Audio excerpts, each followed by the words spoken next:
This is Amsterdam's red light district. De Wallen is full of sex shops, cheap hotels, and peep shows. Scantily clad women in shop windows openly offer their services. It's a lucrative business, says Setna, a Spaniard who has worked here for 4 years. Even if you're old and ugly, you can still earn 2,500 euros a month. A normal woman makes around 3,000. And a really pretty señorita can make as much as 10,000 euros a month. The promise of that kind of money is a magnet for young women. But not everyone comes here of their own free will. Samantha is only 15 years old.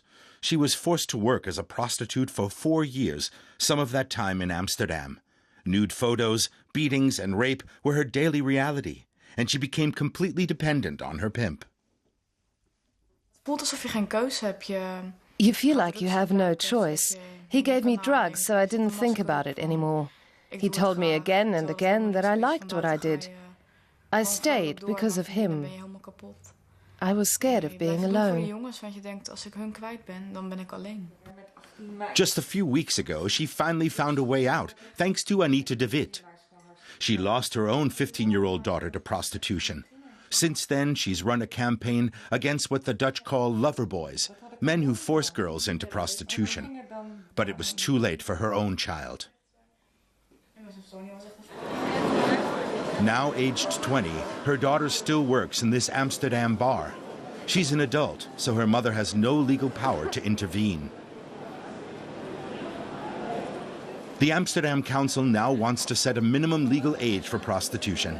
Studies show that half of sex workers in De Wallen aren't there of their own free will.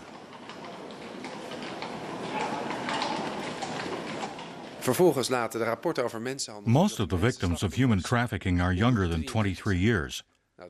That's why we want to introduce a minimum age. In the Netherlands, you have to be 21 to drive a bus. But there's no such limit for prostitution, although young women are particularly vulnerable and less able to defend themselves.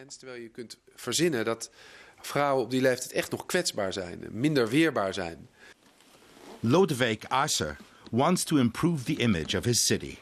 He says crime is too high in the red light district, so he wants a closing time and stricter controls on those who rent out windows. His proposals have been met with mixed reactions. 38-year-old Setna thinks a minimum age makes sense. Women who work as prostitutes should be 25 or 30 years old. Then they know what they're getting into and can take care of themselves. Young women are seduced by the money. They think it's easy, but it ruins their future. But other prostitutes are skeptical. Many are unwilling to speak on camera, but they fear the new rules could make their jobs even harder. They say the politicians are more interested in the city's image than the working conditions behind the windows. Samantha doesn't believe that a minimum age for legal prostitution will make any difference. The customers knew I wasn't working there willingly and I was underage, but they didn't care. The younger, the better. Here in the red light district, the customer and his money are still king. And that's one rule a minimum age isn't likely to change.